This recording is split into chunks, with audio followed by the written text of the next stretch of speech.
Здравейте, приятели на Орхидария! Тъй като установих, че информацията на интернет за отглеждане на неофилетии е или оскъдна, или неприложима за условията на България, решихме да направим тази поредица от видеа.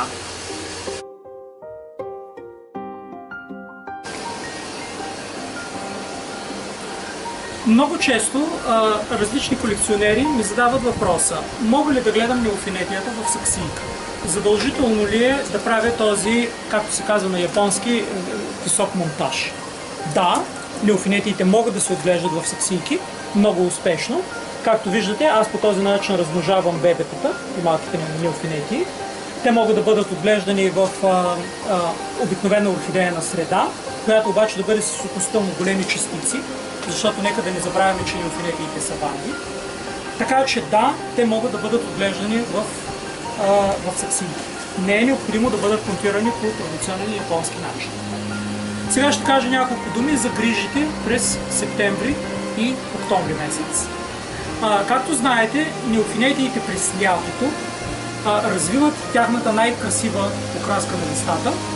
През юли и август тези неща, за които ние ги колекционираме, тези марки на листата, различните цветове на коренчетата, те са най-ясно изразени.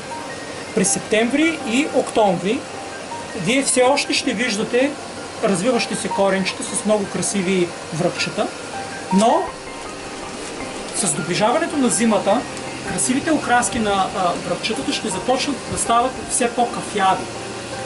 Както казват японците, това е цвят на као. Това не е лош белег, това е нещо, което да се очаква през слабия сезон. Така че през тези месеци, септември, октомври, ноември, продължаваме да поливаме неофилетиите, като се стремим маха да бъде леко влажен, стремим се да има много движение на въздуха и се стремим да ги излагаме все повече и повече на хладен въздух. Колкото по-хладно става навън, толкова по-добре ще се чувстват нашите неофилетии.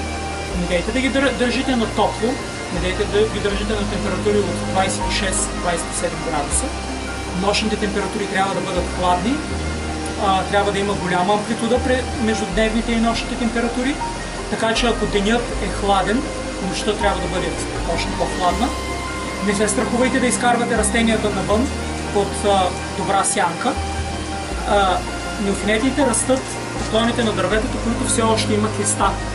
Така че ако дърветата все още имат листа, неофилетиите трябва да бъдат засенчени. Мога да говоря още много, но ще го запазим за следващите видеа.